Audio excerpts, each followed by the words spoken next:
A minha namorada aí comanda o seu olhar. O Domingo Espetacular está no ar.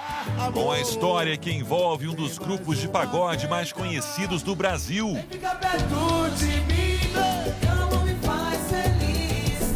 A cobrança de uma dívida que já dura 20 anos e até uma prisão.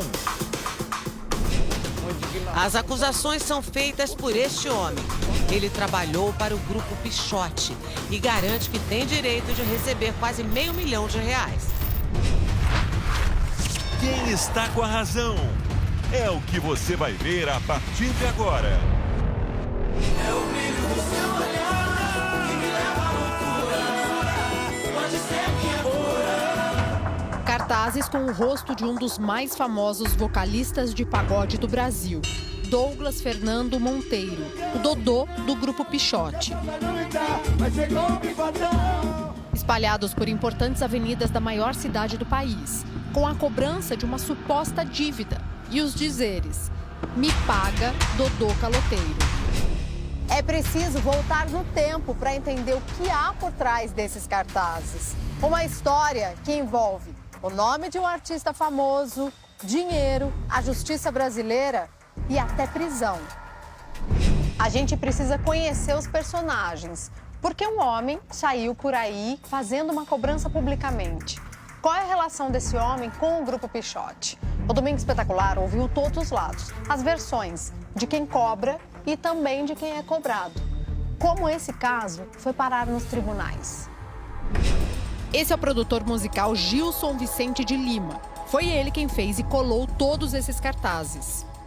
Eu não sei por que ele fica debatendo, resistindo em querer pagar.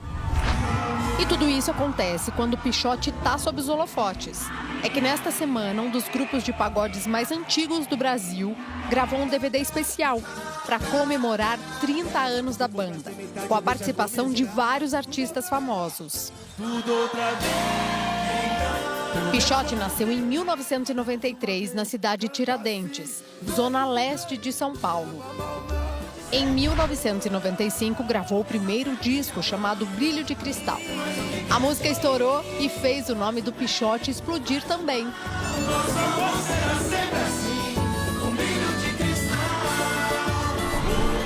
Abrindo caminho para outros hits de sucesso ao longo de 30 anos de carreira.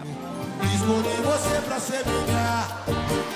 E sou tão fiel à nossa relação. O produtor musical diz que trabalhou com Pichote por 5 anos, de 1998 a 2003, e que, inclusive, emprestava dinheiro pro Dodô. Vendi o show. Até montar figurino pra ele, eu montei. Essa dívida que Gilson cobra nos cartazes, segundo ele, inclui o valor de shows que ele vendeu pro Grupo Pichote, mas não recebeu o cachê.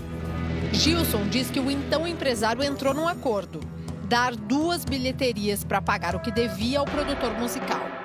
Cada data custava 5, era 10. Ele falou que só ia pagar 5 porque ele não queria mais os meus serviços. E eu também falei que não interessava mais e aceitei a proposta. Outubro de 2003. Gilson diz que foi até o escritório do então empresário do Grupo Pichote para receber o dinheiro. Lá eles teriam combinado de ir ao banco para retirar o dinheiro. Eu sugeri para ele que mandasse a secretária ir no banco pegar o dinheiro e ele falou que não, que ele tinha receio que ela fosse roubada, né? Gilson conta que foram ao banco ele, Dodô e o então empresário. Eu vi que ele fez sinal, só que eu tô tranquilo, eu não fiz nada. E ele o gerente apertou o botão de pânico que no automático aciona o 90. Logo depois a polícia chega. Enquadrou nós 3, colocou nós 3 com a mão na cabeça. Aí foi onde o Açoeiro e o Douglas falou que estava sendo vítima. O produtor conta que saiu algemado, foi colocado no camburão e levado à delegacia. Eu fui autuado em flagrante. Extorsão mediante sequestro. O delegado colocou eu, Dodô e Açoeiro dentro de uma sala e que tinha arma e que tinha não sei o quê. E o delegado acreditou. Gilson passou 5 meses preso e diz que recebeu a liberdade provisória graças ao depoimento da então secretária do empresário do Pichote, Julie Ellen.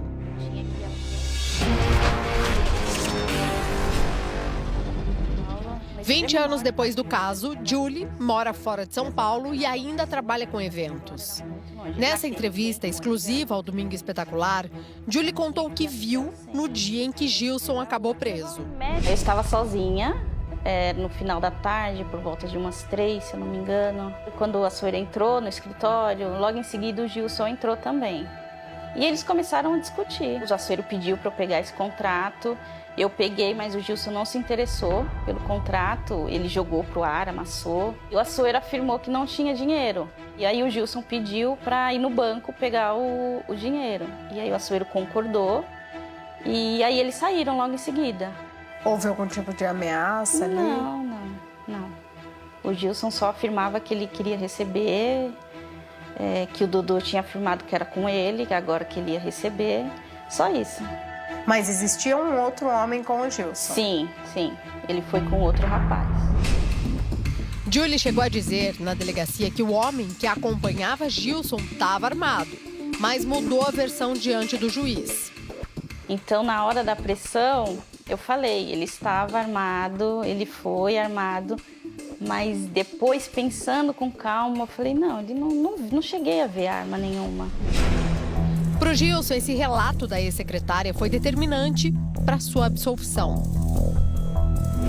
Em 2009, Gilson entrou na justiça contra Dodô, o ex-empresário e o motorista do empresário, José Carlos Rodrigues, que foi quem chamou a polícia para ir ao banco.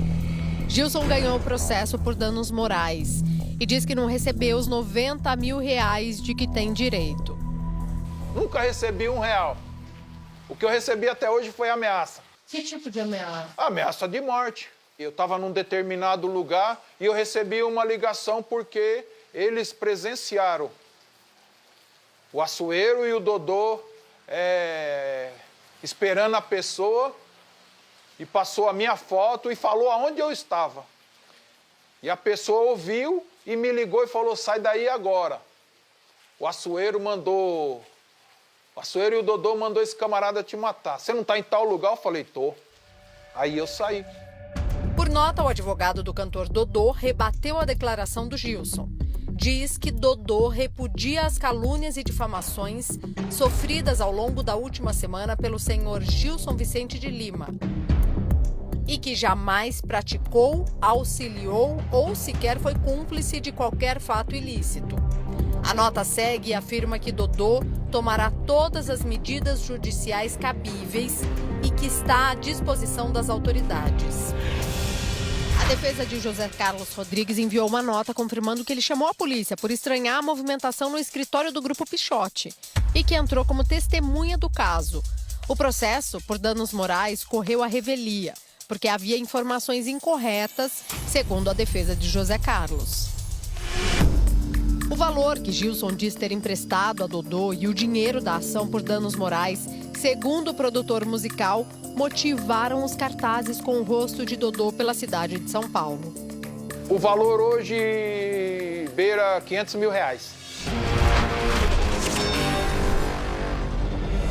O advogado de defesa do vocalista Dodô, Eduardo Moraes, deu a versão do artista e explicou por que o dinheiro não foi pago.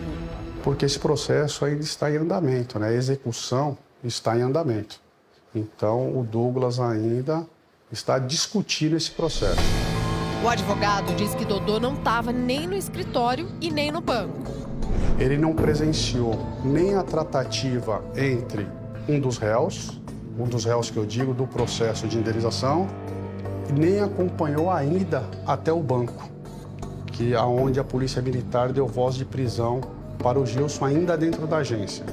O advogado reconhece que, na época, Dodô tinha um empréstimo a ser pago.